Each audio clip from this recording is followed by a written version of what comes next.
Bonjour à tous et bienvenue aux Observateurs de France 24. Vous connaissez maintenant le principe de cette émission, photos, vidéos, témoignages.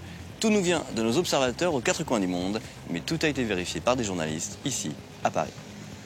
Des milliers de migrants d'Afrique subsaharienne vivent actuellement à Tanger, au Maroc. La plupart veulent partir vers l'Espagne et l'Union européenne, mais d'autres se sont installés au Maroc simplement pour y gagner leur vie.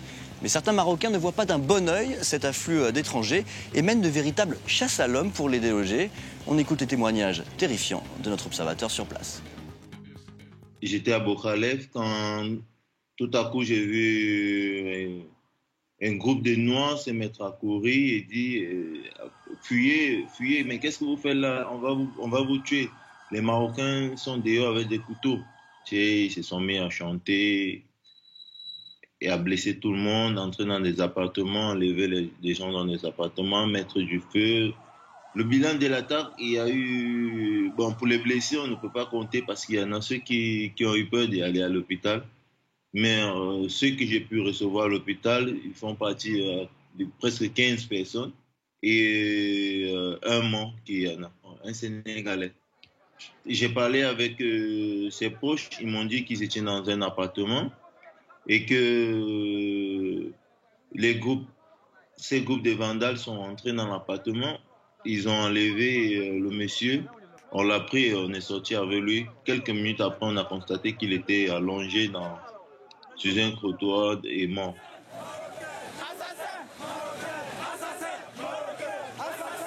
Tout a commencé, je pense, en juin. Ils ont dit que les migrants squattent des appartements, qu'ils vendent de l'alcool, qu'ils s'embrassent devant les mosquées chaque vendredi. Et ils venaient avec des couteaux et des machettes, ils enlèvent des gens dans des appartements, ils vous foutent dehors, ils brûlent vos choses. Ils ne cherchent pas à savoir si vous payez normalement votre appartement, si vous avez un contrat et tout. Non. Actuellement, comme la police est là, comme ils font le travail, il y a un peu plus de sérénité, mais à chaque fois, on se pose des questions si demain, ça ne va pas recommencer, si la police va encore relâcher, parce que tout cela s'est passé devant la police. La police était au courant de tout ce qui s'est passé depuis que cela a commencé. D'après une étude récente, 83% des Égyptiennes et 98% des étrangères affirment avoir déjà été victimes de harcèlement sexuel en Égypte. Nos observatrices veulent vous montrer que ce harcèlement peut prendre plusieurs formes et notamment que le regard des hommes, tout simplement, peut être très dérangeant pour une femme. La preuve en caméra cachée.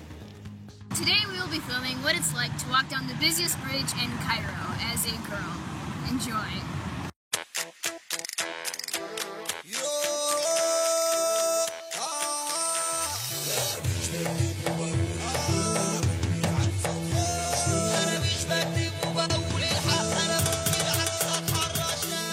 Même le regard, ça peut être du harcèlement.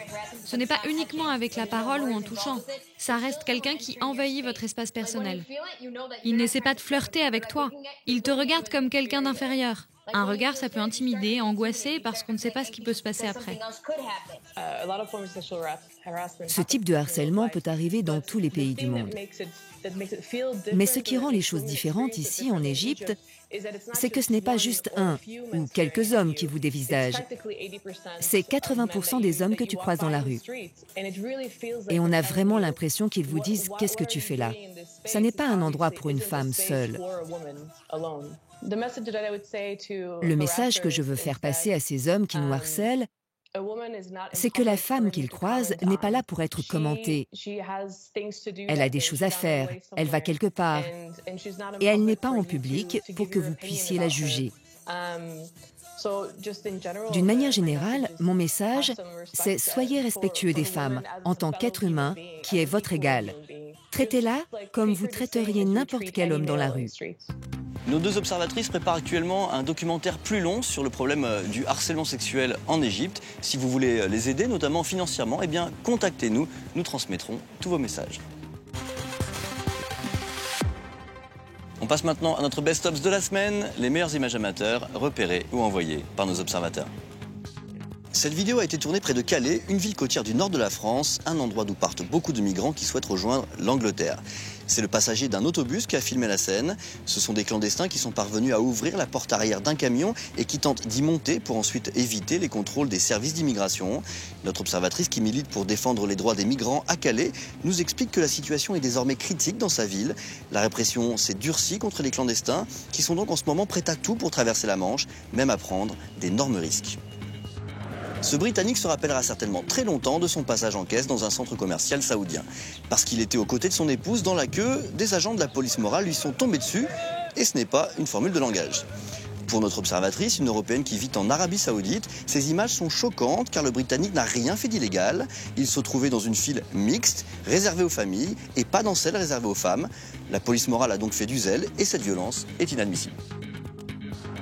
Cet observateur s'est fait une belle frayeur. Ça s'est passé à un tournoi de badminton à Ho Chi Minh Ville, au Vietnam. Heureusement, il n'y a pas eu de blessés car l'arbitre avait senti que le toit était branlant et il avait fait évacuer les terrains juste à temps. Pour une fois, tout le monde a félicité l'arbitrage. Voilà, c'est fini pour cette semaine, mais ça continue bien sûr sur notre site internet et sur les réseaux sociaux. Et puis, vous aussi, n'hésitez pas à contacter nos journalistes pour devenir des observateurs de France 24.